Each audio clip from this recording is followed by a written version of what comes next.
Imagine this. It's 20,000 years ago. You're in a cave in what will one day be southern France.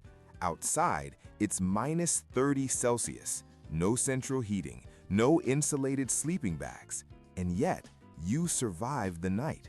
Your ancestors survived thousands of nights like this. How? Because our bodies are built for the tropics. We have no fur, we can't hibernate. If our core temperature drops just 3 degrees, we die. So how did soft, hairless humans sleep through the coldest period in the last 100,000 years? The answer isn't what you think. For years, we assumed the answer was fire. But in 2019, archaeologists at a 30,000-year-old site in the Czech Republic found something strange. The sleeping areas were as far from the fire pits as possible. Why would you sleep away from the only source of heat? Because they knew something we forgot. A fire roaring all night in an enclosed space builds up carbon monoxide. It suffocates you. They'd let the fires die down to coals. So fire wasn't the main answer. They had to get creative. And here's where it gets incredible. The real answer was each other. An adult human at rest produces about 100 watts of heat, the same as an old light bulb. Alone, you lose that heat faster than you can make it. But 5 people pressed together, that's 500 watts. In a small excavated sleeping pit covered in mammoth hides, that collective body heat could raise the temperature by 15 degrees Celsius, enough to survive.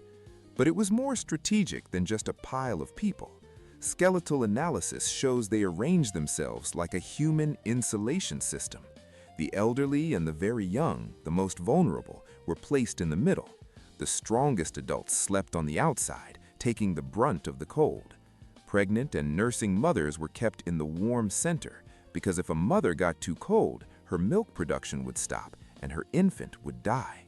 Sleep wasn't just rest, it was a life or death communal strategy. Of course, they weren't naked. Forget the image of cavemen in simple loincloths. In a Siberian cave, archaeologists found a sewing needle with an eye for thread made from bird bone. It's 50,000 years old. This means they were tailoring clothes, fitted, multi-layered outfits that trapped air and heat. Studies show that tailored clothes are 70% more effective against the cold than just loose hides. This was engineered survival gear. They also engineered their bodies from the inside out.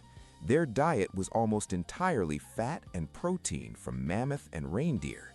A high-fat diet rewires your metabolism.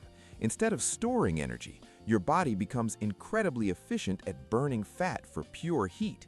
Their resting metabolic rate was likely 15 to 20% higher than ours, and constant cold exposure triggered the growth of brown fat, a special type of fat that exists only to burn calories and generate warmth. Their bodies became furnaces.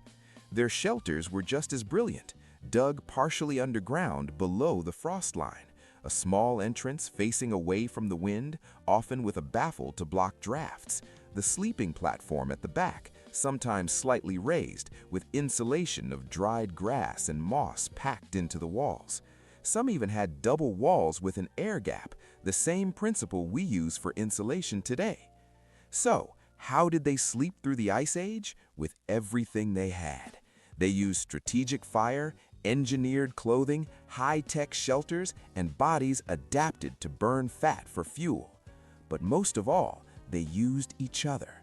Every single night was an act of communal survival. Parents holding children, surrounding their elders, sharing breath and warmth in the absolute dark. That need for physical closeness, for community, wasn't just a preference, it was the key to waking up the next morning. The next time you're in your warm bed, alone and comfortable, remember them.